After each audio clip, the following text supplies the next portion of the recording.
اعوذ باللہ من الشیطان الرجیم بسم اللہ الرحمن الرحیم۔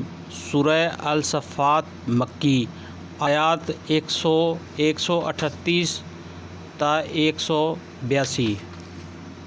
اور یقیناً یونس بھی رسولوں میں سے تھا۔ یاد کرو جب وہ ایک بھری کشتی کی طرف بھاگ نکلا، پھر قرعہ اندازی میں شریک ہوا اور اس میں مات کھائی، آخرکار مچھلی نے اسے نگل لیا اور وہ ملامت زدہ تھا۔ اب اگر وہ تسبیح کرنے والوں میں سے نہ ہوتا تو روز قیامت تک اس مچھلی کے پیٹ میں رہتا۔ آخرکار ہم نے اسے بڑی سقیم حالت میں ایک چٹیل زمین پر پھینک دیا اور اس پر ایک بیل دار درخت اگا دیا۔ اس کے بعد ہم نے اسے 1,00,000 یا اس سے زائد لوگوں کی طرف بھیجا، وہ ایمان لائے اور ہم نے ایک وقت خاص تک انہیں باقی رکھا۔ پھر ذرا ان لوگوں سے پوچھو، کیا ان کے دل کو یہ بات لگتی ہے کہ تمہارے رب کے لیے تو ہوں بیٹیاں اور ان کے ہوں بیٹے؟ کیا واقعی ہم نے ملائکہ کو عورتیں ہی بنایا ہے اور یہ آنکھوں دیکھی بات کہہ رہے ہیں؟ خوب سن رکھو، دراصل یہ لوگ اپنی من گھڑت سے یہ بات کہتے ہیں کہ اللہ اولاد رکھتا ہے، اور فی الواقع یہ جھوٹے ہیں۔ کیا اللہ نے بیٹوں کی بجائے بیٹیاں اپنے لیے پسند کر لیں؟ تمہیں کیا ہو گیا ہے؟ کیسے حکم لگا رہے ہو؟ کیا تمہیں ہوش نہیں آتا؟ یا پھر تمہارے پاس اپنی ان باتوں کے لیے کوئی صاف سند ہے تو لاؤ اپنی وہ کتاب اگر تم سچے ہو۔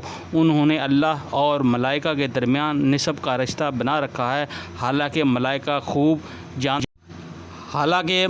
خوب جانتے ہیں کہ یہ لوگ مجرم کی حیثیت سے پیش ہونے والے ہیں، اور وہ کہتے ہیں کہ اللہ ان صفات سے پاک ہے جو ان کے خالص بندوں کے سوا دوسرے لوگ اس کی طرف منسوب کرتے ہیں۔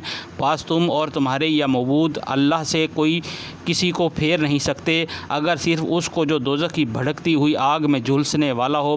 اور ہمارا حال تو یہ ہے کہ ہم میں سے ہر کام مقرر ہے، اور ہم صف بستہ خدمتگار ہیں اور تسبیح کرنے والے ہیں۔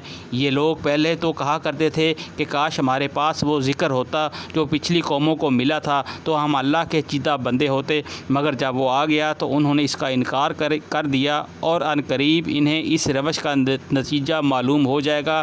اپنے بھیجے ہوئے بندوں سے ہم پہلے ہی وعدہ کر چکے ہیں کہ یقیناً ان کی مدد کی جائے گی اور ہمارا لشکر ہی غالب ہو کر رہے گا۔ پس اے نبی صلی اللہ علیہ وآلہ وسلم، ذرا کچھ مدت تک انہیں ان کے حال پر چھوڑ دو اور دیکھتے رہو، ان قریب یہ خود ہی دیکھ لیں گے کہ کیا یہ ہمارے عذاب کے لیے جلدی مچا رہے ہیں۔ جب وہ ان کے صحن میں اترے گا تو وہ دن ان لوگوں کے لیے بہت برا ہوگا جنہیں متنبہ کیا جا چکا ہے۔ بس ذرا انہیں کچھ مدت کے لیے چھوڑ دو اور دیکھتے رہو، ان قریب یہ خود دیکھ لیں گے۔ پاک ہے تیرا رب، عزت کا مالک، ان تمام باتوں سے جو یہ لوگ بنا رہے ہیں، اور سلام ہے رسولوں پر، اور ساری تعریف اللہ رب العالمین ہی کے لیے ہے۔ صدق اللہ العظیم۔